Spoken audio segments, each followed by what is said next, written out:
Hello, नमस्कार मंडळी, शुभ सकाळ. कसे आहात? मी मस्त आहे. आय होप तुम्ही पण छानच असाल. तर ठरलं तर मगच्या 27 फेब्रुवारीच्या भागात म्हणजे आज काय झालं माहिती आहे का? चला सांगते. तर काल आपण बघितलं होतं की अर्जुन जोशी वकिलांच्या ऑफिसमध्ये गेलाय त्याला विचारण्यासाठी की बाबा नेमकं तू केलंयस काय. तर इथे आता जोशी वकील अर्जुनला सांगतात की त्यांच्या मित्राचं एक झेरॉक्सचं दुकान आहे आणि जिथे अथर्व विचारे कधीतरी झेरॉक्स कॉपी काढण्यासाठी आधार कार्डची आलेला होता आणि त्याचाच नाव आणि फोटो वापरून यांनी सगळे फेक डॉक्युमेंट्स त्याच्या नावाने त्याला माहिती नसताना बनवलेत. आता अर्जुनला कळतं की अथर्व विचारे नावाचा माणूस मुळात अस्तित्वात आहे पण त्याचा साक्षीशी काही संबंध नाहीये. आणि हे ऐकून अर्जुनचं डोकं फिरतं आणि तो म्हणतो म्हणजे अथर्व विचारे नावाचा माणूस आहे पण त्याचा साक्षीशी काही संबंध नाहीये आणि तुम्ही त्याच्या डॉक्युमेंट्सचा इल्लीगल वापर केलाय. आणि हे जेव्हा अर्जुनला कळतं तेव्हा तो जोशीला मारण्यासाठी धावतो. पण जोशी वकील माफ करा चूक झाली असं म्हणून त्याच्याकडे माफी मागू लागतो.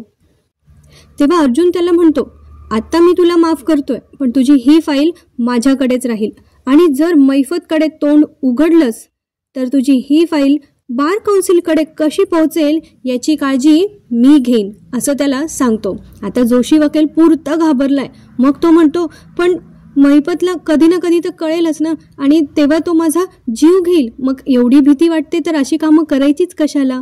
पण आता अर्जुन त्याला म्हणतो डोंट वरी मिस्टर जोशी, तोपर्यंत मी तुम्हाला अशा सेफ जागी पोहोचवेल ना की मैफत तुम्हाला हात सुद्धा लावू शकणार नाही. आता ती सेफ जागा कुठली आहे हे आपल्याला थोड्या वेळाने कळणार आहे. पुढे बघत राहा. पुढचा सीन प्रतिमा आत्यांचा आहे.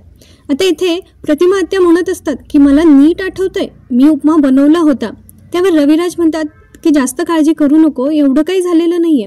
पण आता आगीत तेल ओतण्यासाठी प्रिया बोलते बाबा असं कसं म्हणतो तुम्ही, एवढं काही झालं नाहीये. आधीच आईला मागचं काही आठवत नाहीये आणि त्यात ती आता होतंय ते पण विसरायला लागली तर कसं होईल. म्हणजे जो माणूस मोटिवेट झालाय त्याला अजून डिमोटिवेट करायचं काम ही करते. त्यानंतर प्रतिमा आत्या म्हणतात की नाही मला नीट आठवतंय मी उपमा बनवला होता. मी फोडणी दिलेलं भांडं स्वच्छ करून ठेवलं, त्यानंतर मी चॉपिंग बोर्ड पण स्वच्छ करून ठेवला, मी ओटा कोरडा केला आणि त्यानंतर मी उपमा इकडे घेऊन आली. मी काहीही विसरत नाहीये. आता प्रिया बोलते काय बाई आहे हिची ही स्वच्छतेची आवडच हिला नडली आणि असं म्हणून ती स्वतःशीच हसत असते.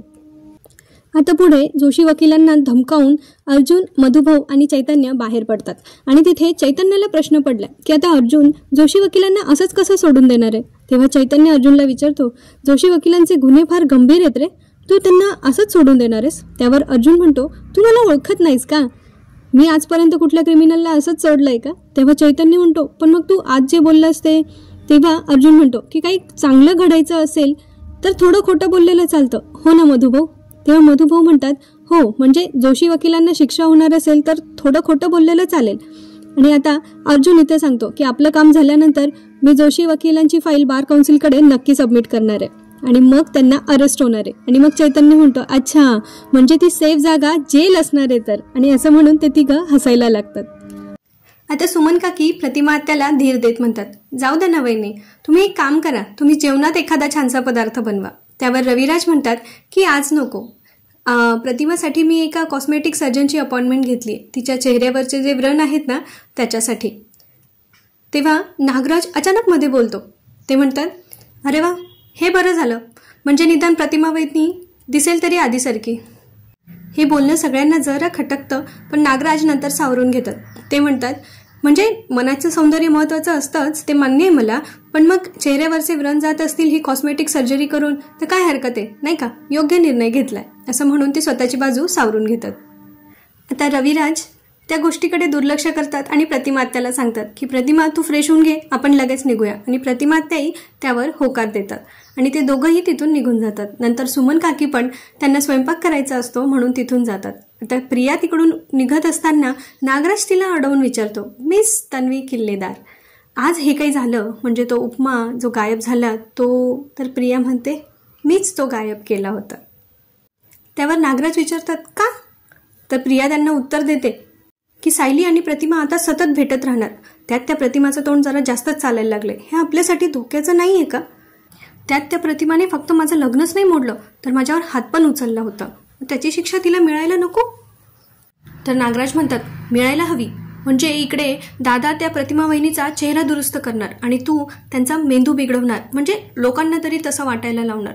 वा क्या बात आहे, गुड प्लॅन, असं म्हणून ते दोघंही आपल्या प्लॅनवर खुश होत असतात. आता इकडे सुभेदारांच्या घरी कोणीही जेवलेलं नव्हतं आणि पूर्णाजी पण उपाशी होत्या. म्हणून कल्पनाताई पूर्णाजींसाठी गोडाचा शिरा बनवून घेऊन जातात आणि सांगतात की मी माझ्या हाताने बनवलाय. पूर्णाजी खाण्याला नकार देतात. तेव्हा कल्पनाताई म्हणतात की पूर्णाई, मी माझ्या हाताने शिरा बनवलाय, तुम्हाला गोळ्या पण घ्यायच्या आहेत ना, तर 2 घास तरी खा.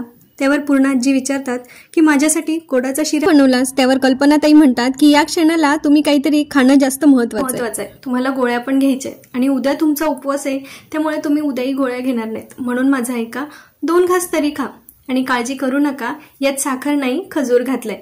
तेव्हा पूर्णाजींना आठवतं की सायलीने पण त्यांच्यासाठी बर्फी बनवली होती, ज्यात तिने साखर किंवा गुळाऐवजी खजूर घातलं होतं आणि त्यांना तो फ्लॅशबॅक आठवतो. खरं तर पूर्णाजींना सायलीशी वाईट वागण्याचं आणि तिच्यासोबत अबोला करण्याचं वाईट वाटतंय, पण त्यांनाच त्यांचं कळत नाहीये की त्यांचं मन बेचैन काय होतंय. होतं ना असं कधी कधी की आपल्या प्रिय व्यक्तीशी आपण अबोला धरतो आणि त्या व्यक्तीपेक्षा जास्त त्रास आपल्यालाच होत असतो. तसंच काहीसं पूर्णाजींच्या बाबतीत झालंय. त्यांना काहीतरी चुकतंय, याचं वाईट वाटतंय, पण नेमकं काय ते कळत नाहीये. पूर्णाजी म्हणतात की आपल्या घराची घडी पार विस्कटून गेलीये, मन असं बेचैन होतंय. त्यावर कल्पनाताई त्यांना समजवतात की तुम्ही आता बाकी कसला विचार करू नका आणि आराम करा. तितक्यात अर्जुन तिकडे येतो आणि सायलीला म्हणतो की मला तुमच्याशी महत्वाचं बोलायचं आहे, चला लवकर. तेव्हा सायली त्याच्यासोबत जायला नकार देते, पण अर्जुन तिला जबरदस्ती घेऊन जातो. तो म्हणतो की काय बघताय तुम्ही त्यांच्याकडे, त्या दोघी बोलतायत एकमेकींशी, चला बरं मला तुमच्याशी महत्वाचं बोलायचंय. आता सायलीचा इथे जीव तुटतोय कारण अन्नपूर्णा आजीने काही खाल्लं नाहीये, पण ह्या अर्जुनला हे कळत नाहीये. त्याला वाटलं झालं असेल रोजचंच यांचं काहीतरी मॅटर, म्हणून तो ते एवढं सिरियसली घेत नाहीये आणि तो जबरदस्तीने सायलीला रूममध्ये घेऊन जातो. आता सायली बायको आहे ना त्याची, ती बायकोचा रुबाब दाखवणार, मग ती चिडते त्याच्यावर, तुम्हाला काही कळतं का हो. त्यावर अर्जुन म्हणतो अहो मला तुम्हाला काहीतरी महत्वाचं सांगायचं आहे. तर सायली म्हणते तुमच्यासाठी तुमचंच महत्वाचं असतं का, माझ्यासाठी काहीतरी इतर महत्वाचं असू शकतं ना, मी तिथे का उभी होती हे तुम्ही, हा प्रश्न तुम्हाला पडायला हवा होता ना, असं ती तिच्या रुबाबात अर्जुनला बोलत असते. आता अर्जुनला वाटतं की झालं असेल काहीतरी, इग्नोर करा तुम्ही त्याच्याकडे, मम्मा किंवा पूर्णाई तुम्हाला काहीतरी बोलले असतील. सायलीला आता शॉक बसतो की ह्याला काय तेच वाटत असतं आणि मग सायली तिथून निघून जाते त्याचं काहीही बोललेलं न ऐकता. आणि मग अर्जुनला आपल्या चॉकलेट बॉयला प्रश्न पडतो, मी आता काय केलं, माझ्यावर आत्ता का चिडली असेल सायली, आणि बिचारा एवढंसं तोंड करून गाल फुगवून तिथे बसून राहतो. आता सायली पुन्हा गेली आहे बघायला की पूर्णाजीने खाल्लं की नाही, गोळ्या घेतल्या की नाही, आणि मग ती बघते की पूर्णाजीने जेवण केलं, शिरा खाल्ला हो पूर्णाजीने, आणि मग गोळ्या पण घेतल्या. आता सायलीला ते बघून जरा हैसे वाटतं आणि ती पुन्हा रूममध्ये येते. आता रूममध्ये आल्यावर तिच्या लक्षात येतं की घाई गडबडीत तिने तिच्या नवरोबाला दुखवलंय. मग ती काहीच बोलत नाही, ती त्याची कामं करायला लागते. ऑफिसमधून आलेली त्याची बॅग घेते, ती जागेवर ठेवते, नंतर त्याचा कोट व्यवस्थित करून हँगरला अडकवून ठेवते. आता त्या दोघांमध्ये जरा शांतता असते आणि नवरोबा सायलीचे इथे गाल फुगवून बसलेले असतात. आता सायली त्याला विचारते की बोला काय सांगायचं होतं तुम्हाला आधी जेवायला वाढू की कॉफी आणून देऊ. मग अशी पूर्णाजींनी जेवण नव्हतं केलं ना आणि गोळ्या पण नव्हत्या घेतल्या म्हणून मी तुमच्यावर चिडले, सॉरी, असं ती कान पकडून त्याची माफी मागते. तेव्हा अर्जुन तिला विचारतो जेवली पूर्णाजी, घेतल्या पूर्णाजीने गोळ्या. तेव्हा सायली म्हणते हो जेवल्या आणि गोळ्या पण घेतल्या आणि आता तुम्ही पण मला माफ केलं. तेव्हा अर्जुन म्हणतो हे पण तुम्हीच ठरवलं. तर सायली म्हणते हो, किती गोड आहे ना सायली आणि अर्जुन. आता सायली अर्जुनला विचारते की सांगा तुम्ही काय महत्वाचं सांगणार होते. तेव्हा अर्जुन सांगायला लागतो की आज आम्ही जोशी वकिलांच्या ऑफिसमध्ये गेलो होतो आणि त्याने कसं काय कबूल केलं. आणि मग इथे अर्जुन सायलीला परत सांगतो की अथर्व विचारे नावाचा माणूस तर अस्तित्वात आहे, पण त्याचा साक्षीशी काहीही संबंध नाहीये. आणि सायलीला हे ऐकून धक्का बसतो आणि मग तो सगळ्या स्टोरी सांगतो की कसं त्याच्या मित्राच्या झेरॉक्सच्या दुकानावरून त्याने अथर्व विचारेच्या फक्त आधार कार्डच्या कॉपीवरून हे सगळे फेक डॉक्युमेंट्स वगैरे बनवले. आता मग साक्षी म्हणते पण आपण त्याला शोधणार कसं. तर मग अर्जुन म्हणतो की मी पोलिसांना तसे डिटेल्स दिलेत आणि आता बघूयात पोलीस त्याचा कसा तपास करतायत. त्या आधार कार्डवरून त्याचा ॲड्रेस नंबर वगैरे सगळं पोलिसांना मिळायला हवं आणि लेट्स होप की आपल्याला हा अथर्व विचारे परत मिळू शकेल. असं त्या दोघांचं नंतर डिस्कशन चाललेलं असतं.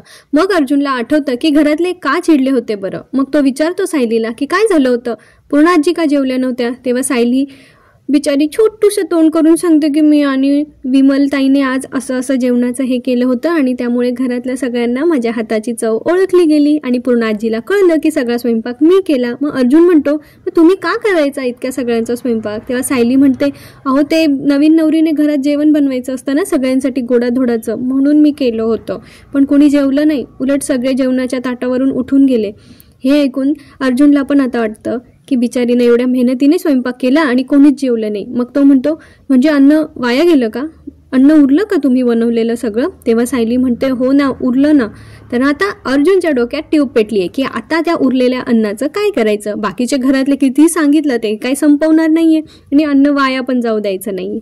पण परस्पर त्याने काही निर्णय घेतलेला नाहीये. त्याने आता पूर्ण आजीला यात इन्व्हॉल्व्ह केलंय. त्या अर्जुनने काय शक्कल लढवली आहे ते बघूया. पण त्याआधी त्यांनी आपल्याला जोशी वकिलांकडचा सीन दाखवलाय. त्या जोशी वकिलांना महिपत शिकरेचा कॉल येतो आणि जोशी वकिलांना घाम फुटतो. आता ते विचार करत असतात आता मी या माणसाला काय उत्तर देऊ. आणि तिकडे महिपत म्हणत असतो की ए जोशा फोन उचलणारे, ए जोशा फोन उचलणारे. अरे त्या थेरड्याने पोलिसात साईन केली की नाही, त्याला अटक झाली की नाही ते बघावं लागेल ना रे. त्याने सही केली नसेल तर त्याला अटक करावी लागेल ना. हा सगळा महिपतचा प्लॅन त्याच्या डोक्यात शिजत असतो आणि जोशी वकील त्यांचा फोन काही घेत नाही, कारण आता जोशी वकिलाची बोलती बंद झालीये. ते आता महिपतला काय उत्तर देतील हे त्यालाच माहिती नाहीये. आता दुसरीकडे अर्जुनला आता कळलं होतं, त्याची आयडिया आपल्याला बघायची की त्याने त्या उरलेल्या अन्नाचं काय केलं असेल. तर अर्जुनने काय केलंय बघा. अर्जुनने काय केलंय, 2-4 गरजू लोकांना ज्यांना बिचाऱ्यांना भूक लागलेली असेल पण जेवण नसेल अशा लोकांना त्याने घरी बोलवलंय आणि मग घरी त्यांना बोलवून सोफ्यावर बसवून छानपैकी मग पूर्ण आजीला आवाज देतो. आता पूर्ण आजींना घेऊन कल्पनाताई त्यांच्या रूममधून येतात. तेव्हा पूर्ण आजी आणि कल्पनाताई विचारतात की हे कोण आहेत. म्हणजे त्यांना छानच वाटतं की अर्जुन कोणीतरी आलंय आपल्या घरी म्हणून, पण ते ओळखत नाही म्हणून ते विचारतात. तर आता अर्जुन म्हणतो की आज आपल्याकडे अन्नदान आहे. तर तेव्हा त्या दोघींना प्रश्न पडतो की हे कधी ठरवलं आणि कुणी ठरवलं. तर मग त्या म्हणतात की मला पण, मग कल्पनाताई म्हणतात अन्नपूर्णा आजीला की पूर्णाई हे तुम्ही कधी केलं अन्नदान वगैरे. तेव्हा पूर्ण आजी म्हणतात मला पण आत्ताच कळतंय. म्हणजे हा अर्जुनचा प्लॅन आहे हे कल्पनाताईला आता कळलंय. आता अर्जुन सांगतो की तुम्ही दोघांनी आम्हाला लहानपणापासून शिकवलंय की फूड हे कधी वेस्ट जाऊ द्यायचं नसतं. हो ना पूर्ण आजी? पण तुमचा सायलीवर, माझ्या बायकोवर एवढा राग आहे की तिने बनवलेलं जेवण तुम्ही कोणीच केलं नाही आणि तुम्ही अन्न वाया जाऊ दिलं. तेव्हा पूर्ण आजी म्हणतात की हे अन्न माझ्यामुळे वाया गेलेलं नाहीये, नाही सांगितलेलं असताना का बनवलं, असा पूर्ण आजीचा राग असतो. पण त्याच्यावर अर्जुन म्हणतो की अन्न हे अन्न असतं ना, मग ते कुणी का बनवलेलं असू दे ना. आता पूर्ण आजीला थोडं खटकतंय की हां आपलं चुकलं तर आहे, पण आता एवढे मोठे ते चूक कशी मान्य करणार नाही का. पण आता अर्जुन सगळ्या डिस्पोजेबल पॅक्समध्ये ते जेवण सायलीने बनवलं होतं ते पॅक करतोय आणि म्हणतो काही हरकत नाही, आज या लोकांना माझ्या बायकोच्या हातचं टेस्टी जेवण करायला मिळणार आहे. अर्जुनला तिच्या हातचं जेवण फार आवडतं, टेस्टी, तोंडाला पाणी येतं अक्षरशः ऐकून. मग आता अर्जुन काय करतो, ते सगळं जेवण जे असतं ते त्या पॅकमध्ये भरतो आणि ते पॅक रेडी करतो आणि नंतर पूर्ण आजीला सांगतो की हे तुमच्या हाताने अन्नदान करायचं आहे. की पूर्ण आजी तुला माझ्या बायकोला थँक्यू म्हणायला पाहिजे, आभार मानले पाहिजे तू तिचे, कारण तिच्यामुळे आज तुला अन्नदानाचं पुण्य मिळणार आहे. आता पूर्ण आजी त्याला जोरात ओरडतं अर्जुन, पण त्यांच्या लक्षात येतं हई घरात बाकीचे लोक आहेत जे बाहेरून आलेत. तर मग त्या परत हसून म्हणतात अर्जुन, आणि अर्जुन ते रेडी केलेले पॅक्स पूर्ण आजी आणि कल्पनाताईंच्या हातात देतो आणि ज्या लोकांना त्याने बोलवलं होतं त्यांच्यामध्ये ते वाटून देतो. काय आयडिया लढवली आपल्या हिरोने, मान गए भाई. आता दुसऱ्या दिवशी यांच्याकडे सकाळ झाली आणि आज त्यांच्याकडे आहे महाशिवरात्रीचा एपिसोड. सायलीची अंघोळ झाली आहे, तिने छानपैकी वाळूचे महादेव पिंड बनवली आहे आणि त्यांची मनोभावे पूजा केली आहे. अर्जुन आला आहे अंघोळ करून. आता सायली त्याला सांगत असते की माझी पूजा झाली आहे आणि आज महाशिवरात्री आहे, सो मी उपवास केला आहे. तर मी काही खाणार तर नाहीच आहे, मी पिणार पण नाही आहे, मी निर्जळी उपवास करते. तर अर्जुन म्हणतो की मग मी पण उपवास करेल. मग सायली त्याला आठवण करून देते की मागच्या वेळी उपवास केला होता तेव्हा तुम्हाला चक्कर आली होती, त्यामुळे तुम्ही आता असं काही करू नका. मी छानपैकी साबुदाण्याची खिचडी बनवते, तुम्ही कॉफी प्या, ती खिचडी खा आणि मग मस्तपैकी देवाला नमस्कार करा आणि ऑफिसला जा. आता सायलीची एवढी ऑर्डर ऐकल्यानंतर अर्जुन तिला येस बॉस असं म्हणतो आणि बायकोची ऑर्डर आहे त्याला मानावी तर लागणारच. आता सायली गेली आहे किचनमध्ये अर्जुनसाठी साबुदाण्याची खिचडी बनवण्यासाठी. तेव्हा पूर्णाजी आणि कल्पनाताई हॉलमध्ये बसलेले असतात. आता कल्पनाताई म्हणतात की गुरुजींनी जे सांगितलं होतं त्याप्रमाणे मी सगळं साहित्य मागवलंय. आपण दरवर्षी तर पूजा करतोच, पण यावर्षी जरा मोठ्या प्रमाणावर आहे ना, म्हणून जरा मी तुमच्याशी बोलते. आता त्यांचं असं संभाषण चालू असतं तेव्हा पूर्णाजी म्हणतात की आपण दरवर्षी करतोच पूजा, पण ह्या वर्षी मी जरा ट्रस्टच्या लोकांना, ऑफिसमधल्या लोकांना, इतर लोकांनाही बोलवलंय. जास्तीत जास्त लोकांची प्रार्थना देवापर्यंत पोहोचू दे एवढी अपेक्षा.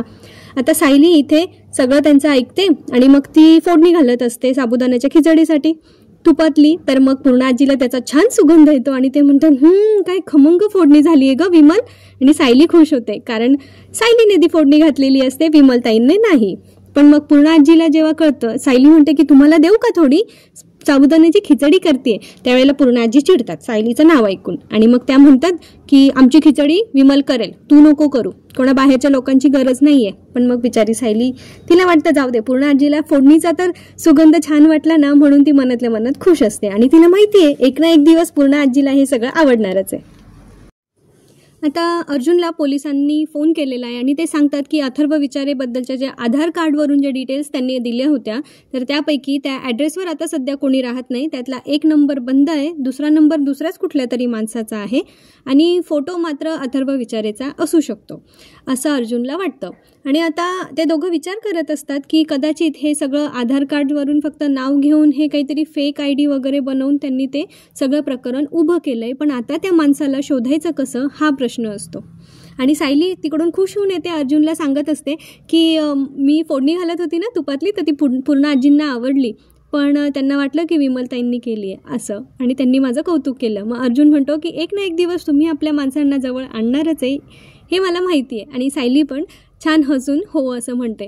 आता तो पुन्हा कामाला लागलाय. आता ती बघताय की काही धागेदोरे अथर्व विचारेच्या नावाबद्दल आणि त्याच्या बाकीच्या गोष्टींबद्दल आपल्याला सापडत आहेत का. तितक्यात अर्जुनला त्या सगळ्या डॉक्युमेंट्समध्ये अथर्व विचारेचा फोटो सापडतो आणि तो त्या फोटोकडे बघून म्हणत असतो की कुठे असेल हा अथर्व विचारे, हा फोटोकॉपीच्या शॉपवर कधी गेला असेल, काही महिन्यांपूर्वी की वर्षांपूर्वी, तो जिवंत असेल की नसेल, पण त्याच्यातला 1% जरी चान्स असेल ना तो असण्याचा, तरी मी तो चान्स घेणार आणि त्या अथर्व विचारेला शोधून काढणार असा तो मनाशी पक्का निर्धार करतो. तेव्हा सायली पण तिथेच उभी असते आणि ती त्याचा फोटो बघते. तिच्या लक्षात येतं की हां असा आहे अथर्व विचारे तर. आणि इथेच आजचा भाग संपतो. आता त्यांनी आपल्याला पुढच्या भागात असं दाखवलं आहे की सायली प्रार्थना करते देवाकडे की हा अथर्व विचारे लवकरात लवकर सापडू दे आणि ह्या केसचा निकाल मधुभाऊंना लवकर लवकर सुटून लागू देत, असा सगळा ती देवाकडे मागत असते. आणि त्याच वेळेला त्यांच्या घरी जे गेस्ट बोलवले होते त्यांनी पूजेसाठी, त्यात अथर्व विचारे आपल्याला पाहायला मिळेल. आता तो त्यांच्या ऑफिसमध्ये काम करतो की कोणाच्या नातेसंबंधातला आहे हे काही आपल्याला अजून कळलेलं नाही आहे. पण सायली त्याला बघून तिला मात्र धक्का बसतो. आता तो अथर्व विचारे सायलीशी बोलेल का, या केससाठीचे पुढचे धागेदोरे सायली अर्जुनच्या हाती कधी लागतील हे बघणं मनोरंजक ठरणार आहे. तुम्हाला माझ्या आवाजातले एपिसोड्स आवडत असतील ना तर नक्की लाईक, शेअर, सबस्क्राईब करा. काही चुका असतील तर मला कमेंट बॉक्समध्ये प्लीज सांगा, मी त्यावर काम करून अजून सुधारणा करण्याचा नक्की प्रयत्न करेल. हर हर महादेव. चला भेटूया पुढच्या भागात. तोपर्यंत आपली आणि आपल्या प्रियजनांची काळजी घ्या. धन्यवाद.